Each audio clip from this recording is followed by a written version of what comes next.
Good morning, America. Capitol Hill showdown. James Comey, President Trump. He's become more famous than me. The fired FBI director just hours away from his bombshell testimony. Did the president obstruct justice and say he was trying to free himself from the cloud of the Russia investigation? What Comey's opening remarks, now released, reveal: their one-on-one encounters, their private dinner at the White House. Comey saying the president asked for loyalty, and revealing he did repeatedly tell President Trump he was not personally under investigation. Trump's attorney now saying the president feels totally vindicated. This after a tense day of testimony on Capitol Hill. And I don't mean that in a contentious way. Well, I do mean it in a contentious way. Top intelligence officials refusing to answer questions as the man at the center of it all, fired National Security Advisor Michael Flynn, goes surfing.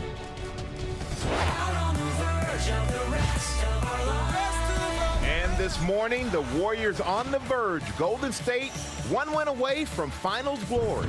After dealing the Cavs a crushing blow at home, Golden State stays perfect. The clutch shot from Kevin Durant that made all the difference. Is King James about to be dethroned? And will the Warriors take it all tomorrow? Live in Times Square, this is GMA with Robin Roberts, George Stephanopoulos, and Michael Strahan. Good morning, America. Day 140 of the Trump presidency, the biggest one yet, a once-in-a-generation moment on Capitol Hill. The world will be watching when James Comey tells his story.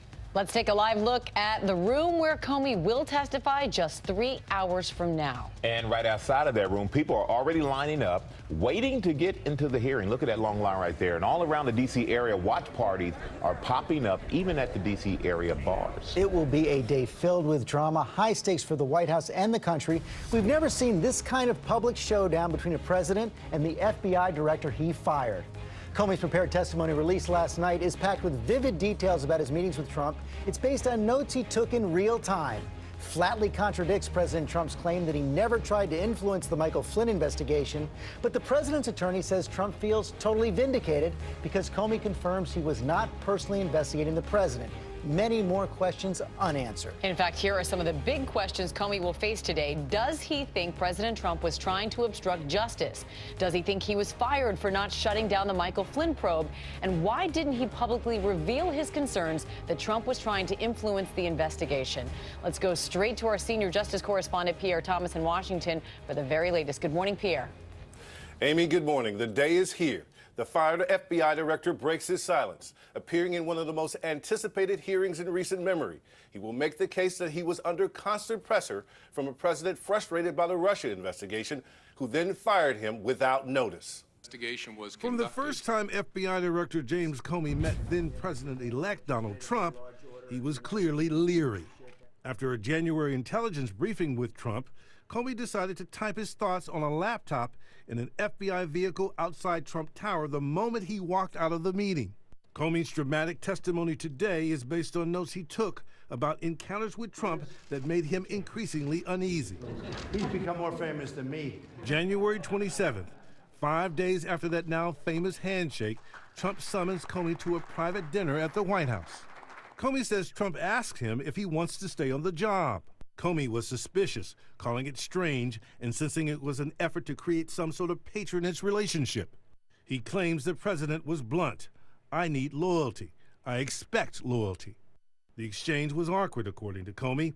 We simply looked at each other in silence. But the White House denies there was a loyalty pledge. Did the president implore him to pledge his loyalty to the president? Is that true? No. Did that happen? That did not happen? No.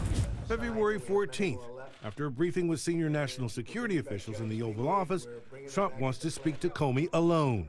Comey says Trump wants to talk about Michael Flynn, who was forced to resign the previous day for lying about his contacts with Russia. According to Comey, Trump said, I hope you can see your way clear to letting this go, to letting Flynn go. He is a good guy. I hope you can let this go. Comey was concerned, believing that this request was to drop the case. Trump says it never happened. Did you at any time urge former FBI Director James Comey in any way, shape, or form to close or to back down the investigation into Michael Flynn? And also, as you look back... No. Next question. Comey says the pressure continued, that Trump asked him in a phone call to publicly say that the president was not under investigation to lift the cloud of the probe. Trump specifically mentioning he had nothing to do with Russia, had not been involved with hookers in Russia, as alleged in an unverified dossier. Comey will acknowledge that on 3 different occasions that he did tell the president that he was not personally under investigation. But that's about the only thing the 2 men agree on. Comey's associates tell us he's been stung by the abrupt firing, angered by the barrage of attacks coming from the White House. The rank and file of the FBI had lost confidence in their director. He's a showboat. He's a grandstander. Comey is not the type of man who shrinks in the spotlight. He'll be determined, disciplined, but he can be emotional if provoked. George? Okay, Pierre, thanks very much. The president can also be emotional if he's provoked. So let's get more on the White House response from our chief White House correspondent, John Karl. And John, as we've seen, the White House seizing on that confirmation from Comey that he did tell the president 3 times that he was not personally under investigation. And one extraordinary fact about this is that the president had been asking Comey for months to come out publicly and to say that he was not a subject of the investigation. Comey had refused to do that. And then after he's fired, today in this hearing, he will say just that. We have a reaction from the president's personal attorney, Mark Kasowitz. He says the president feels completely and totally vindicated. He is eager to continue and move forward with his agenda. Of course, George, what Comey says is not that he is not under investigation now. Comey might not even know that, frankly. The investigation is now being run, of course, by Robert Mueller. Right, but how's the White House going to handle the other contradictions that Comey points up? The president has said he did not ask for a pledge of loyalty. The president has flatly denied those conversations about Michael Flynn. There is much else in this testimony that is both directly contradictory to what the White House has said. You pointed out 2 big ones, and also, frankly, embarrassing to the president. Unclear how they will respond. So far, it seems that the White House is simply going to defer to the president's personal attorney. But, George, if I were advising how to find the White House reaction here, I would look at the president's Twitter feed. Right. So far, no tweets from the president. Quickly, John, yesterday on Capitol Hill, the Director of National Intelligence, Dan Coats, Admiral Rogers from the National Security Agency, really stonewalled the Senate Intelligence Committee on what they told the president and what he told them. Really an extraordinarily tense hearing, refusing to answer really basic questions. Did the president ask either of those 2 top intelligence officials to interfere with the Russia investigation? If the answer was no, it seems that would be an easy answer to give. They refused to answer, upsetting Democrats and Republicans on that committee. Not the end of the story there. John Karl, thanks very much. Amy? George, James Comey is not the only one the world will be watching closely this morning. Lawmakers on both sides of the aisle reacting to Comey's testimony and preparing to ask those high-stakes questions. Let's go straight to our congressional correspondent, Mary Bruce, in the committee hearing room on Capitol Hill for more on that. Good morning, Mary. Good morning, Amy. Well, Comey has yet to even be sworn in here, but already his testimony has rocked Capitol Hill and sparked some key new questions. Democrats I've talked with are describing Comey's account as devastating and shocking. Even some Republican leaders agree that it is inappropriate for the president to try and demand loyalty of his FBI director, but now they want to know more about these interactions. And that's exactly what this hearing here today is all about. Lawmakers here are going to be trying to drill into these interactions to try and glean the president's tone and intent as they try to get to the bottom of those big key questions. Why was Comey fired? Was it because he didn't meet the president's demands? Were other intelligence officials pressured to intervene?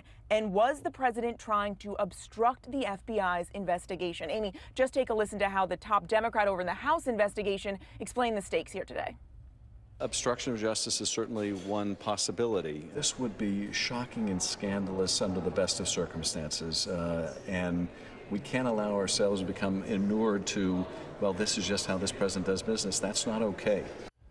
And Mary, speaking to that, Comey is not going to be the only one under the microscope today. Of course, a lot of eyes will be on those lawmakers who will be grilling him. Who are the ones to watch? Amy, here's who I'll be watching closely. Mark Warner, the top Democrat on the committee, he's likely to try and drill into especially why Comey was fired, whether these conversations he had with the president led to that abrupt exit. Also, Kamala Harris, the freshman Democrat from California. She's a former prosecutor, and she has been making her mark as one of the toughest questioners on this panel. Now, on the Republican side, keep a close eye on who's coming to the president's defense. John Cornyn, Roy Blunt, both Republican leaders, they are likely to be trying to poke holes in Comey's testimony. And they'll give you a good sense of the kind of political capital that the president has here on the committee. And finally, John McCain. He's a former member of this committee. He will be here on the dais today asking questions. He certainly has not shied away from being tough on Mr. Comey and tough on the president. Amy. That's certainly true. Mary Bruce, thanks so much. George? A lot more now from our chief legal analyst, Dan Abrams, our chief political analyst, Matthew Dowd. And Dan, let me begin with you. As we've seen, the big question on the table now is, do the facts laid out by Comey, along with everything else we know, lay the predicate for an obstruction of justice investigation? Well, first, I think anyone in federal law enforcement would tell you that if what James Comey is saying is true, it's inappropriate. The question of obstruction of justice is a separate one. I don't think there's any individual piece here that anyone would say that in and of itself is going to lead to obstruction of justice. The question is, does the total picture here lead to a pattern, which is from the moment that Donald Trump is meeting with James Comey, the reason he's meeting with him, asking other people to leave the room when he does meet with him, and then from there ending up firing him and then pronouncing it the reason was, at least in part because of Russia. The question there is, when you look at all of that together, does that reach the level of obstruction? Combined with what he may have said, the president may have said to the director of national intelligence and to his staff. And as John Carl suggested, we don't know right now whether Robert Mueller, the special counsel, is actually investigating the president for obstruction of justice. That's right. I mean, some people are saying, well, look, it's clear Comey's saying that he wasn't investigating Trump, so what are we talking about? Well, the answer to that is we're now talking about what has happened since then. The fact is he's been fired since then. The president has talked about Russia being on his mind since then. And the question then becomes, how does that fit into the totality of the investigation? And Matt Dowd, the president faces this hearing coming into it in a very, very tough political position. His approval numbers continue to fall. He is not trusted on this issue. Well, the difference between Donald Trump today and where Richard Nixon was when the start of Watergate and where Ronald Reagan was in the start of Iran-Contra, both those presidents were at 60% plus approval ratings. Donald Trump is in the mid-30s today. So he has no wellspring of support to sort of go back to. The only thing Donald Trump has going for him today is the fact that there's a wall of Republicans that still haven't broken. Now, that since they have the House and they have the Senate, that's a big deal. Until that starts to falter, then I think he's protected a bit in Washington, D.C., but out in the country, there's serious questions. And we'll get a clue from the Republican questioning today. Yeah, I think we're about to see. I mean, as Dan said, there may not be a smoking gun in this, but there's fingerprints, shell casings, and powder burns, and Sergeant Friday is about to testify today and present just the facts. I knew you'd come up with something. I knew that line. I got to say, that's a better line than any of mine. You'll have a chance later. I'm going to be anchoring our live coverage of the testimony starting at 10 Eastern. Of course, that's right here on ABC. And to get all the latest reporting, download the ABC News app and sign up for breaking news alerts. Amy? All right, George, as all eyes are on Capitol Hill this morning, the man at the middle of this investigation, former National Security Advisor Michael Flynn, appears to be nowhere near Washington, but the probe is still in full swing, and our chief investigative correspondent Brian Ross is here with those details. Good morning, Brian. Well, good morning, Amy. General Flynn is certainly at ground zero of the FBI investigation, the current most prominent target. The focus on the general's dealings with Russia has now expanded to include his finances and his work as a foreign agent for another country. When the going gets tough, General Flynn goes surfing. This was the general on the beach with his sister in a photo posted this week by his son on Twitter, seemingly free of any care about his role as a central figure in the drama playing out back in Washington. Well, he's a central figure because it now appears that he has taken money both from the Russians and from the Turkish government. Flynn first came under investigation for his ties to Russia during the campaign, when he was Donald Trump's senior foreign policy advisor and a strident supporter. Lock her up. That's right. That's right. Lock her up. Then, after the election, during the transition, Flynn failed to report that he had secretly met with the Russian ambassador about sanctions, even lying about it to Vice President-elect Michael Pence, who unknowingly repeated the lie. They did not have a discussion contemporaneous with U.S. action. That discussion was at the heart of the investigation that President Trump wanted then FBI Director James Comey to drop, according to the advance copy of Comey's testimony. Quote, "I hope you can see your way clear to letting this go." It appears that the president is really trying to isolate the investigation, really establish a firewall around the White House by asking Comey to drop the investigation. But the investigation of Flynn now goes beyond just that meeting with the Russian ambassador. There's also the $45,000 Flynn failed to report for attending this dinner in Moscow with Russian President Putin, and $500,000 his consulting firm was paid for work benefiting the government of Turkey, which he only belatedly disclosed. If you're not honest about it, it can be a crime, and if you're not honest about it, it can lead to disclosures of the most sensitive information our government has. Flynn's lawyer says the general has devoted most of his life to his country and has done nothing wrong, despite what the lawyer calls unfounded allegations, outrageous claims of treason, and vicious innuendo directed against him. Amy? All right, Brian, thanks so much. And turning now to Michael, because it's a different kind of a showdown, a big night in Cleveland, the NBA Finals. Well, it sure was if you're a Golden State Warriors fan, Amy, because the Warriors, they're celebrating a huge win in Ohio last night. Steph Curry, Kevin Durant, and Golden State walking away with Game 3 in ABC's TJ Holmes. He was there to see it all, and he's joining us now from Quicken Loans Arena. Good morning, TJ. Hey, Strahan, good morning. I mean, last year in the NBA Finals, the Cavaliers had to make history to come back and beat these Warriors.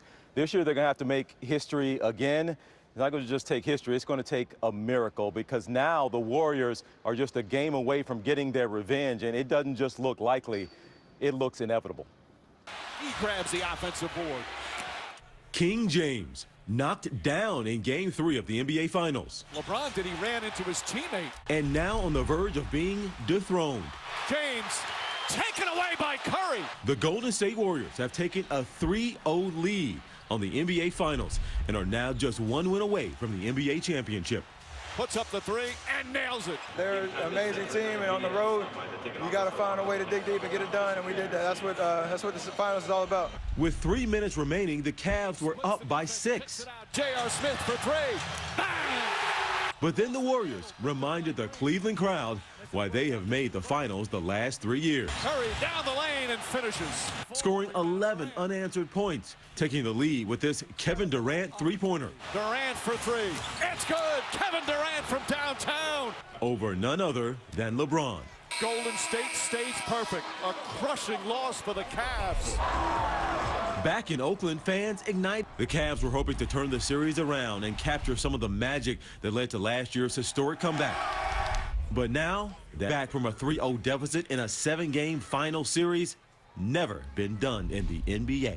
It's a dramatic situation to be in, but it is what it is, and we got to get ready for Game 4.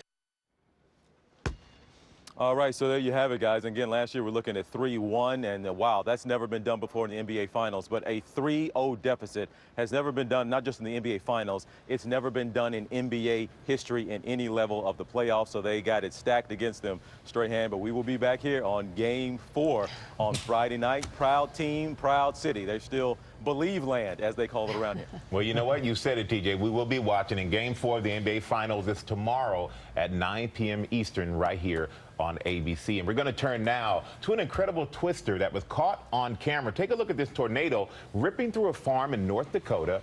And Ginger, yeah, that's really amazing footage. And Ginger, this is just one of the twisters in the Northern Plains on Wednesday. Several reported. Thankfully, nobody hurt, nobody injured. You can see this. It's really in the middle of a field. This is Hatton, southwest of Grand Forks. The rotation you can see horizontally and also the vertical. Now, that didn't affect as many people, but this certainly did. 15 to 20 inches of rain in just 2 days. This is Davie, Florida. My aunt in Fort Lauderdale said her backyard is full of water. And unfortunately, Aunt Nancy, you got more coming at you. All right, Hot City's now brought to you by Mazda. Can you feel something without touching it? See something with your eyes closed. When everything is designed around you, the driver, you can.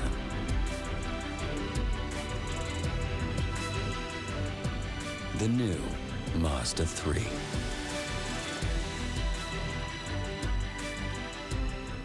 Today's temperatures will be in the 70s, but with more sunshine than yesterday, it will be a great day for getting out. Mid-70s for highs. Meanwhile, tomorrow we'll get into the 80s, and then the big story is this heat wave that's going to start building this weekend. We're forecasting temperatures record warmth, at least near it, for Monday, Tuesday of this weekend and early part of next week. So we